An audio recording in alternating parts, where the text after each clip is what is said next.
তো আজকে বাবা মায়ের অ্যানিভার্সারি বলতে গেলে 36th অ্যানিভার্সারি। তো আমি আর আমার বরমশাই একটা ছোট্ট করে সারপ্রাইজ দিলাম বাবা মাকে। তো একটা কেক নিয়ে এলাম। তো কেকটা তোমরা দেখতে পাচ্ছ, খুবই আমি দেখতে কিন্তু প্রচণ্ড অ্যাট্রাকটিভ। আর কেকটার নাম কি বলো তো? কেকটার নাম হচ্ছে পার্পল ভেলভেট। আচ্ছা, রেড ভেলভেটের সাথে কনফিউজড হয়ে যাচ্ছ তো? আমিও হয়ে গেছিলাম গো, বিশ্বাস করো। তো দোকানদারকে জিজ্ঞেস করতেই কাকু বললেন যে রেড ভেলভেটের মতনই পার্পল ভেলভেটের টেস্টটা, ডিটো এক্স্যাক্ট টেস্ট, কিন্তু এটার কালারটা হচ্ছে পার্পল। তো বাবা একটু ক্যামেরা শাই, তো বাবা লজ্জা পাচ্ছিল মায়ের হাতে খেতে। আর বাবা জানে যে আমি এটা ভিডিও করছি আর ছাড়বো, তো সেই জন্য যাই হোক লজ্জা কাটিয়ে মোটমাট বাবা সেই জন্য খুব একটা ক্যামেরার সামনে আসতে চায় না। বাট আমার মা একদমই ক্যামেরা শাই নয়।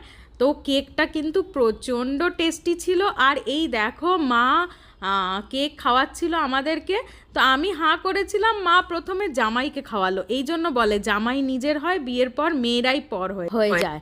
তো যাই হোক, এবার আমিও খেয়ে নিলাম আর মাকে খাইয়ে দিলাম, বাবাকে একটু খাইয়ে দিলাম। তো কেকটা খুবই ইয়াম্মি ছিল, দেখতে পাচ্ছ। আর এটা হচ্ছে 500 গ্রাম কেক। তো আমরা চারজনে যাতে মোটামুটি শেষ করতে পারি সেই রকম নিয়ে এসেছি, বেশি বড় আনিনিকো।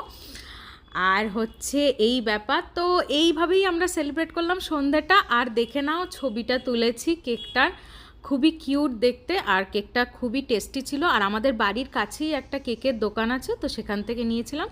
আর আজকে রাত্রে স্পেশাল মেনুটাও তোমাদের বলে দিই, সেটা হচ্ছে চিলি চিকেন আর পরাঠা। তো চিলি চিকেনটা আমার কর্তামশাই বানিয়েছিল আর পরাঠাটা আমি বানিয়েছিলাম। বাবা আমাকে একটা সন্ধে একটু রেস্ট দিলাম। তো তোমাদের কেমন লাগলো অবশ্যই জানিও। তো চলো আজকের মতো টাটা।